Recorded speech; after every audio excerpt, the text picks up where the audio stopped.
Welcome to the deep dive. Today we're plunging into something a bit different for us. Yeah.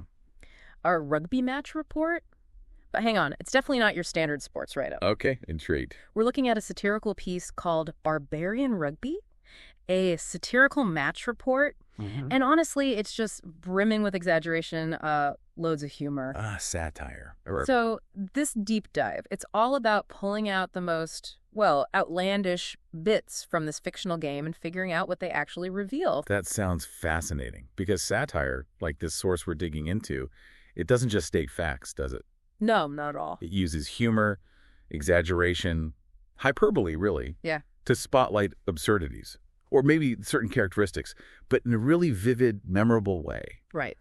So our mission, I guess, is to unpack these wild moments, see why they're funny, and then think about what bigger point the satire might be driving at. Even if that point is just pure chaos. Especially if it's pure chaos, sometimes that's the point itself. Okay, well, chaos is definitely the word. Right from the start, we meet a player named Zebra. Zebra, okay. Described as the team's hospital pass king. Now, for anyone who doesn't know, a hospital pass is just awful. Yeah, it's a really risky pass.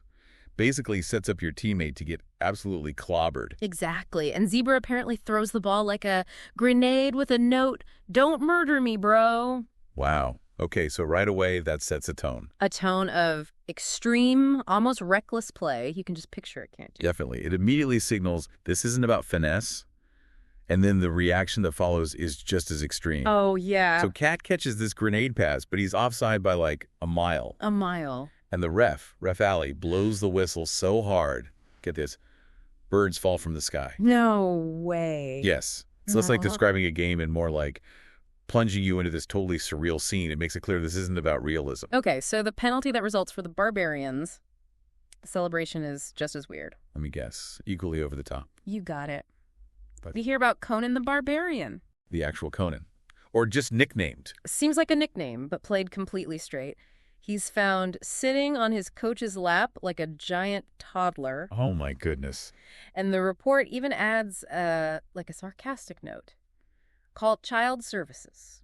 That's quite an image. A giant toddler. It really is. So what does this kind of behavior tell us about this barbarian team? Well, it perfectly captures the whole characterization the report is building, I think. They're painted as, let me see, aggressive, brutal, and slightly feral. Feral. Yeah. The report says they're basically rugby's version of cavemen with cleats. Cavemen with cleats. It's not just funny, though. It feels like it's satirizing that sort of tough guy, rough and tumble image that rugby sometimes have. Right, taking it to an absurd extreme. Exactly, showing how that feral reputation becomes ridiculous when you dial it up to 11.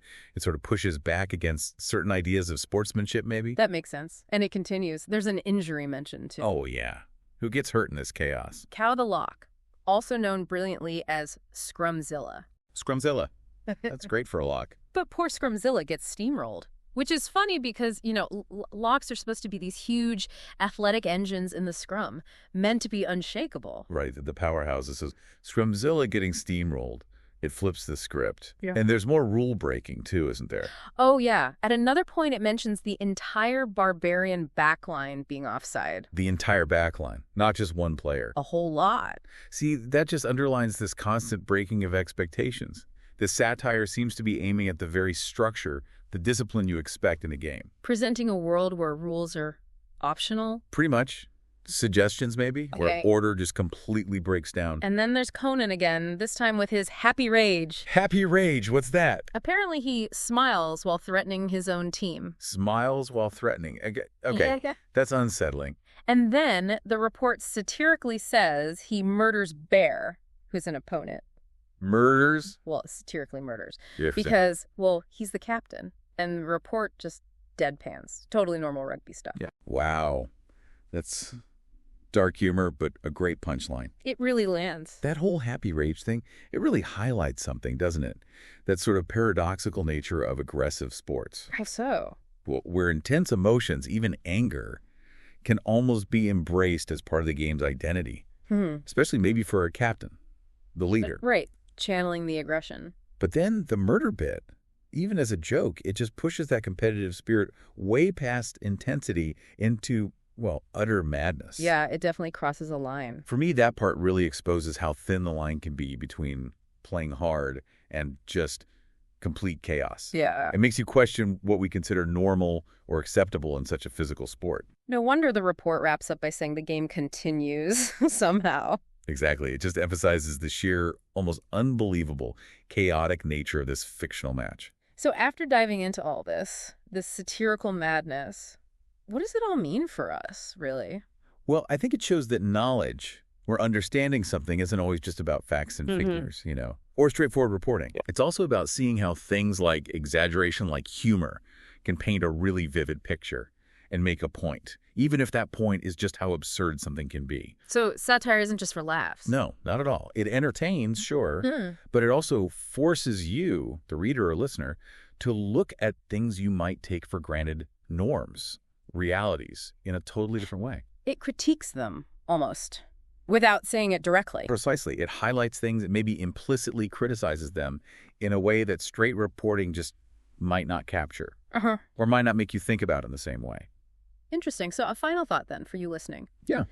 What other everyday things, maybe situations or even complex topics, could you look at through this kind of satirical lens? To reveal their hidden quirks, their exaggerations? Right. What unexpected truths could humor expose that maybe more serious analysis might completely miss? That's a great question. Something to definitely think about. Definitely. Something to mull over until next time.